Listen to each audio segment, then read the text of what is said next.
Hello, everyone, and thanks for joining me. So, today I was in prayer and I'm reading my Gospels and I'm journaling, and before long I noticed that it's time for people to start coming into work and things to start moving. So, I didn't really have a chance to tape or do a video or anything. And I always pray that throughout the day that the Lord would, provide me, if that's what He wants me to do, something to talk about. And so Bible study was today, and my friend Jim came and he handed me this book. And it's Pilgrimage to the Father by Father Dave Pivonka. And I never can say his name right. So, Father, I am sorry. I always screw your name up. So I always say Father Dave P. That's always what I say. Anyway. And I'm like, oh my gosh, I love his series on wildgoose.tv. He has a wonderful series. If you haven't had the chance to go see it, please go to that site and watch his work. It is amazing. Wild Goose. All you gotta do, that's all you have to do is Google Wild Goose. So I'm flipping through the book. I've already watched the series, loved it, my father's father, and very emotional for me. And I'm gonna do my very best to get through this video without shedding a few tears. So as I'm paging through the book, I'm just looking through it, like, oh man, I remember this part. Oh yeah. And then I get to this Bible phrase from Sirach, chapter 7, verse 28. And it says, "Remember, of these parents you were born. What can you give them for all they have given you?" And the first thing that popped into my mind, what could I have given them, was time. Time.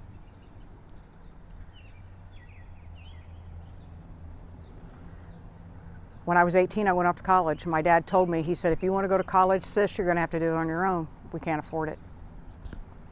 I have 3 younger brothers, and my dad was a professional firefighter, and he didn't make much money, and he had a second job.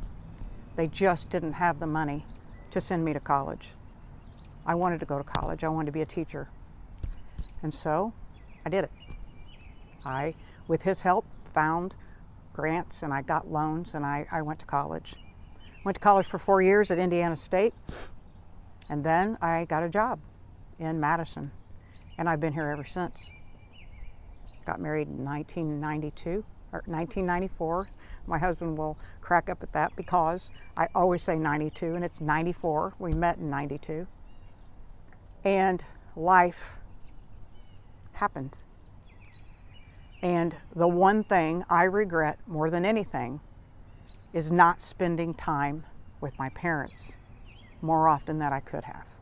And I'm not talking about the holidays. I'm not talking about, Thanksgiving is always a big time for us with my dad's side of the family, and Christmas is always, I spend time with them at Christmas, or I might go home during my summers. I might go home for a little bit. I actually went home when Dad had his hip and his knee replaced, and I helped, especially with this hip, and I stayed with him for a month. That was a blessing. But I didn't spend as much time as I needed to when they were aging, and I regret that. I'm not talking about the times of going to the hospital when Mom was in the hospital and staying with them. I'm not talking about those times. I'm talking about just a weekend, taking a weekend and going and spending with my parents. And then my dad died, or my mom died. And my mom had her stroke, had her aneurysm on April 19th, and she didn't pass until May 1st. And I spent that entire time with my father at hospice. What a blessing and a grace that was. What a blessing it was that I was in a position that I could take those days off. I had the sick time accumulated that I was able to take that time to be with him. And I should have spent more time with him in the time of his mom's passing and his passing. But I also can't beat myself up about it because I know my parents. And if they saw me right now, which they do, and they heard me, they would say, "Now, sis, you had a life. You had a son. You had a marriage." I did.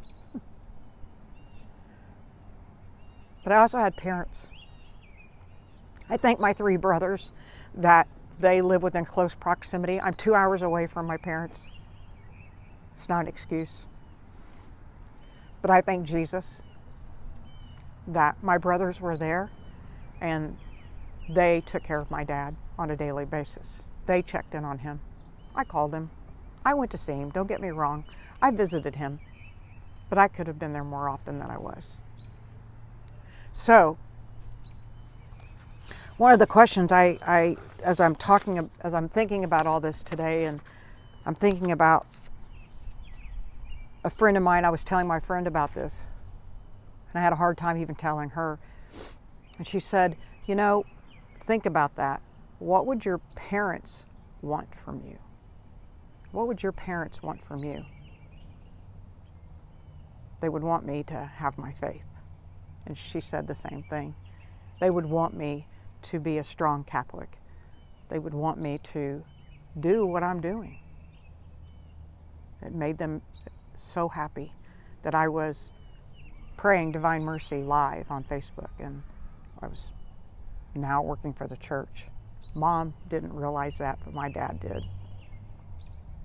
And then she posed the question, and what would you want your children to give to you? I would want the same, to have a strong Catholic faith. So I'm just going to ask you this. I'm going to ask you 2 questions. What could you have given, or what can you give? What can you give your parents? So remember, the question was, what can you give them for all that they've given you? What can you give them for all that they've given you? So if they passed, what can you give them for all they've given you? What can you give them for all that they've given you? You can give them their legacy. You can pass on the things that they taught you to your children or to your friends.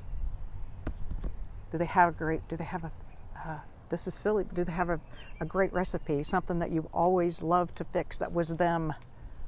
My mom's yeast rolls. I learned how. I can pass that on. I can give that. And if you have children, what do you want from your children? Something to think about. Until next time, please like, subscribe, and share. God bless you, and we'll see you around on the next time with Mary Rose. Bye now.